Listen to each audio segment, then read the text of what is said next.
بزرگوں نے یہ تعلیم دی ہے کہ اگر ٹھوکر لگ جائے گناہوں کی، انسان گر جائے گندگی کے ڈھیر پر، تو وہاں گرنے والا اگر گرا ہی رہے تو یہ بری بات ہے۔ کوئی بھی نہیں چاہے گا ایک صاف ستھرا آدمی سفید کپڑے پہنے ہیں، بالکل صاف ستھرا ہے، وہ چلتے چلتے ٹھوکر لگی گندگی کے ڈھیر پر گرا، تو آپ بتائیے کہ وہ گندگی کے ڈھیر پر گرا رہے گا؟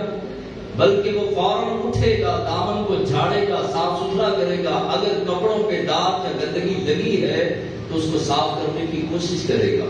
حضور غوث پاک اور داتا علی حجویری کشف المحجوب کے اندر فرماتے ہیں کہ گرنا بری بات نہیں، گر کے گرے رہنا یہ بری بات ہے، گناہ ہو جانا یہ کوئی بڑی بات نہیں، لیکن گناہ کے بعد توبہ نہ کرنا، پلٹ کے واپس نہ آنا، رب سے صلح نہ کرنا، اللہ کی بارگاہ میں سچے دل سے گڑ گڑا کے رو کے منت کر کے رب کو نہ منانا، یہ اس سے بری بات ہے۔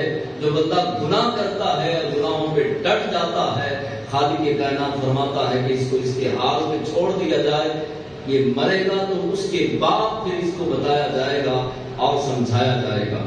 یاد رکھیں، میں اور آپ پتھر نہیں کہ اپنے آپ کو بدل نہیں سکتے، ہم انسان ہیں اور اپنے آپ کو بدلنے کی صلاحیت کے خالق کائنات نے دی ہے۔ ایک بندہ جھوٹ بولتا ہے، اس کے اندر عادت ہے، اب اس عادت کو چھوڑنے کے لیے وہ پتھر تو نہیں کہ بس وہ عادت چھوڑ ہی نہیں سکتا، اگر ہمت کرے گا، کوشش کرے گا، اللہ کی مدد مانگے گا تو ان قریب وہ کوشش کرے تو اللہ تعالیٰ اس کو جھوٹ جیسی دانت سے محفوظ فرما دے گا۔ ایک بندہ نمازیں نہیں پڑھتا، نمازیں چھوڑتا ہے، اور یاد رکھیے جو ایک نماز جان بوجھ کے چھوڑتا ہے 2,88,000 سال جہنم کی آگ میں جلایا جائے گا۔ اب ایک بندہ نماز چھوڑتا ہے، اب وہ کہتا ہے کہ نمازیں جاتی ہیں تو جاتی رہیں، اور وہ توجہ نہیں کرتا تو خالق کائنات ایسے بندے کے دل کے اندر نماز کا خیال ہی نکال دیتا۔ وہ کہتا ہے بس دنیا کے پیچھے گھومتا رہے اور سکوں کے چکر کاٹتا رہے، اپنی آنکھوں پر گناہوں کی پٹی باندھ کے، دولت کی پٹی باندھ کے چلتا رہے، جب موت کا فرشتہ تیرے گھر میں آئے گا پھر میں رب تجھے بتاؤں گا کہ زندگی کتنی قیمتی تھی، نماز، روزے، حج، زکات کی کتنی اہمیت تھی، تیری سانس کی مالا جب ٹوٹ جائے گی اس کے بعد تجھے پوچھا جائے گا۔ لہذا اللہ نے ہمارے اندر صلاحیت رکھی ہے بدلنے کی، ہم اپنے آپ کو بدل سکتے ہیں، رب نے یہ قابلیت عطا فرمائی ہے۔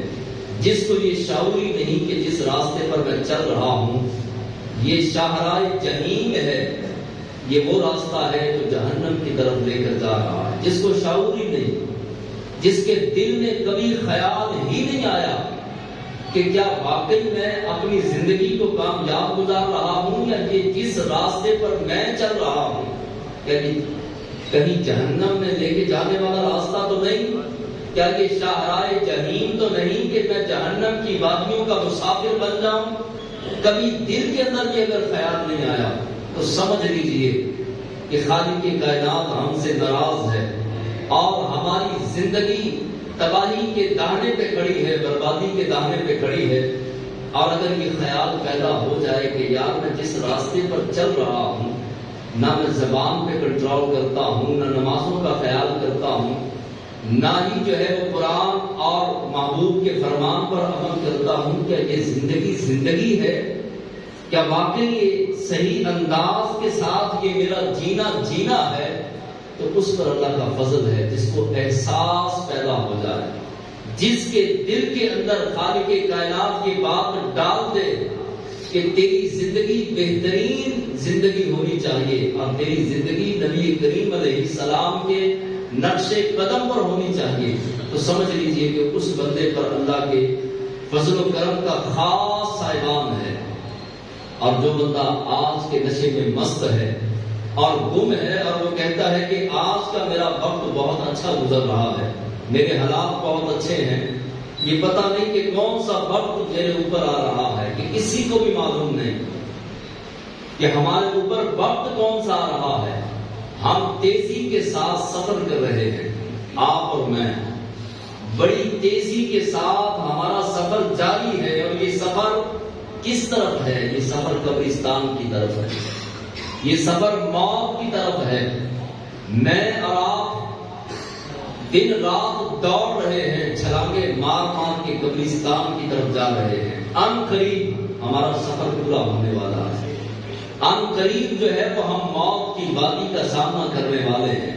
ان قریب صبح قبرستان اس وادی میں جانے والے ہیں جس وادی میں صبح کے وقت بھی جانا ہمارے لیے انتہائی مشکل ہوتا ہے۔ اسی قبرستان میں ہزاروں سال ہمیں رہنا ہے۔ آج انسان کی چھاتی کے اندر زور ہے اور پنڈلیوں کے اندر، بازوؤں کے اندر طاقت ہے، تو انسان آج کے نشے میں اپنے کل کو بھول بیٹھا۔ کل جو ہمارے اوپر وقت آنے والا ہے، جس وقت کی طرف ہم سفر کر رہے ہیں، وہ سفر جو ہے انتہائی کٹھن ہے۔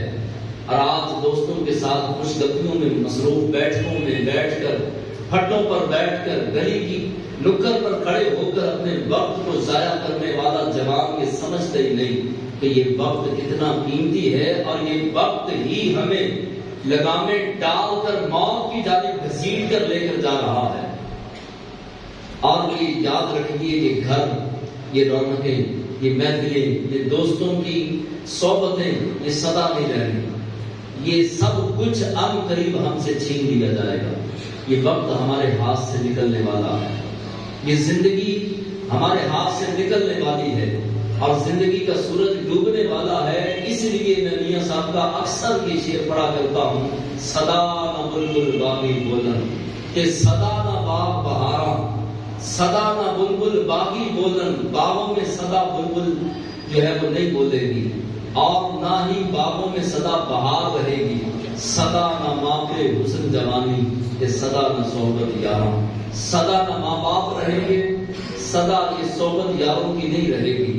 نہ یہ دنیا کی رونقیں، نہ یہ بازار، نہ یہ حسن و جمال، نہ ہمارا لباس، نہ چمکتی گاڑیاں، نہ بڑے گھر، نہ ہوادار کھڑکیوں والے گھر، نہ ہی یہ دولتوں کے انبار، نہ سونے کی چمک، نہ ہی جو ہے وہ دنیا کی دمک، یہ سدا رہنے والی چیزیں نہیں۔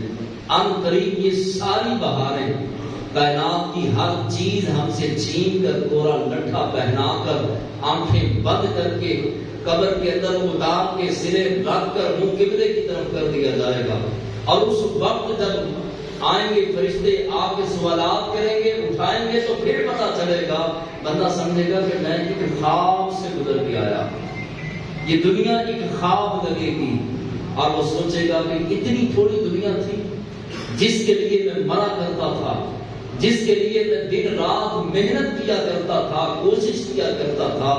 حضرت جنید بغدادی رحمۃ اللہ تعالی علیہ فرماتے ہیں، اگر انسان کو پتہ چل جائے کہ یہ دنیا کتنی تھوڑی ہے، اس کو یقین کامل ہو جائے کہ یہ دنیا مختصر سی ہے، تو وہ اس دنیا کو حاصل کرنے کی بجائے ایک ٹانگ پہ کھڑا ہو کے قیامت کی صبح تک آخرت کی تیاری میں مصروف ہو جائے، اس کو یقین آ جائے۔ علم تو ہے ہمیں، کوئی سال کے بعد چلا جائے گا، کوئی 2 سال بعد، کوئی 4 سال بعد، کوئی 5 سال بعد، کوئی 10 20 30 سال کے بعد۔ چلو اگر یہ چھوٹے بچے یا جوان، بالکل جوان بیٹھے ہیں، وہ 50 سال جی لیں گے، اس کے بعد پھر اندھیرا، اور پھر قبر کی تاریک راتیں، اگلا اتنا لمبا سفر، وہ سفر کیسے کٹے گا؟ میں اور آپ مستقبل کی یہاں پہ قبریں بیٹھی ہیں، اور جتنے ہم لوگ بیٹھے ہیں اتنی مختلف قبرستانوں میں قبریں بنیں گی، اور ہم اس دنیا کے اندر، ہمیں کوئی 5 سال جانے کے بعد کوئی 10 سال یاد کرے گا۔ ہمارے آج کل تو پوتے جو ہیں وہ دادا کا نام بھول گئے، کئی پوتوں کو میں نے پوچھا اپنے دادا کا نام بتاؤ تو ان کو نام نہیں آیا۔ آج ہم اپنی نسلوں کو سنوارنے کے لیے، اپنے سہانے خواب پورے کرنے کے لیے، دنیا کا مال و متاع اکٹھا کرنے کے لیے کتنا پریشان ہیں۔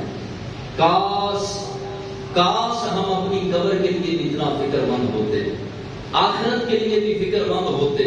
آج کے نشے سے نکلیے، آج کے نشے سے نکل کر یہ دیکھیں کہ ہمیں وقت کہاں لے کر جا رہا ہے، اور ہم پر کون سا وقت آنے والا ہے، مستقبل میں ہم کہاں پہنچنے والے ہیں۔ یہ اپنے آپ سے سوال کیا کریں کہ ہم پر کون سا وقت آنے والا ہے. بتائیے کہ کون سا وقت آنے والا ہے؟ موت کا وقت، قبر کا وقت، میدان محشر کا وقت، پل صراط کا وقت. ہمیشہ اپنے آپ سے سوال کریں کہ ہم پر کون سا وقت آنے والا ہے ان قریب، اور یہ دن اور یہ رات ہمیں کس جانب لے کر جا رہے ہیں. شب برات کی یہ دعوت ہے، آؤ لوٹ آؤ، بڑی ہو گئی. یا ایھا الانسان ما غرک بربک الکریم، او بھٹکے ہوئے انسان اور رب سے لڑائی کر کے بیٹھے ہوئے، گناہوں کی زندگی کے اندر ڈوبنے والے، لوٹا، پلٹا، واپس آ جا. یا ایھا الانسان ما غرک بربک الکریم، او انسان تیرا رب بڑا ہی کریم ہے، پلٹا، لوٹا، ایک آنسو بہا دے، آ کر رب تیرے سارے گناہوں کو معاف کر دے. ایک سجدہ دل سے کر لے، ایک آ کر آنسو اتنا مکھی کے پر کے برابر بھی آ کر آنسو بہا دے، تیرا رب تجھے معاف کر دے گا. آ جا، لوٹا، پلٹا، واپس آ جا. ایک اللہ والے تھے، وہ ایک مسجد کے باہر کھڑے تھے، بہلول دانا، اور وہ لوگوں کو کہنے لگے، لوگوں آؤ تمہاری صلح میں اپنے رب سے کروانا. تو لوگ کہتے تو پاگل ہے، رب سے کون سی ہماری لڑائی ہے، جا اپنا کام کر. حضرت بہلول دانا اگلے دن پھر دوبارہ آئے، کہنے لگے، او لوگوں آ جاؤ، اچھے رہو گے، چنگے رہ جاؤ گے، آ جاؤ تمہاری صلح تمہارے رب سے کروا دوں. وہ کہنے لگے، ہم نمازی پرہیزگار، جا اپنا کام کر. بہلول دانا نے کچھ عرصہ آوازیں دی، لوگوں آؤ تمہاری صلح میں کروا دوں. ایک دن آپ علیہ رحمت قبرستان پہنچے اور وہاں پر جا کے رونے لگے. پہلے آپ مسجد کے دروازے پر کھڑے ہو کے آوازیں بھی دیتے، روتے بھی. ایک شخص آپ کو روز دیکھتا، اس نے قبرستان بھی دیکھا. اسی شخص نے وہ کہنے لگا کہ جناب بابا جی کیا مسئلہ ہے، وجہ کیا ہے؟ کبھی بازار کے اندر مسجد کے دروازے کے سامنے روتے ہو اور آوازیں لگاتے ہو، لوگوں آؤ تمہاری صلح تمہارے رب سے کرواؤں. آج قبرستان کے اندر کھڑے ہو کر رو رہے ہو، وجہ کیا ہے؟ کبھی بازاروں میں روتے ہو، کبھی قبرستانوں میں روتے ہو، وجہ کیا ہے؟ بابا جی نے کیا خوب جواب دیا. بابا جی فرمانے لگے کہ کل میں ان کو کہتا تھا کہ آؤ تمہاری صلح تمہارے رب سے کروا دوں. رب مان رہا تھا، خالق مان رہا تھا، مخلوق نہیں مان رہی تھی. آج جب زندگی کی نعمت ان سے چھین لی گئی، موت نے آ کر ڈیرے ڈال دیے، زندگی ختم ہو گئی، موت کی وادیوں میں یہ چلے گئے، قبرستان پہنچ گئے، میں قبرستان آیا. آج پھر مجھے صلح کا خیال آیا. میں نے آج ان سے کہا، قبرستان والوں سے کہا، آؤ تمہاری صلح کرواؤں. تو آج خالق نہیں مان رہا، مخلوق مان رہی. تو قبر میں جا کے ماننا ہے، آج مان جاؤ. آج اپنے جسم کو، دل کو، دماغ کو، روح کو، ایک ایک رونگٹے کو لا کے درے خدا پر جھکا دیجیے. کل کو انشاءاللہ قبر میں رونا نہیں پڑے گا، میدان محشر میں پچھتانا نہیں پڑے گا. آج اگر شریعت کی پابندی کی، اللہ کو راضی کرنے میں کامیاب ہو گئے، قرآن و سنت کے مطابق زندگی کے شب و روز گزار لیے، تو انشاءاللہ پچھتاوا نہیں ہوگا. آؤ لوٹ کر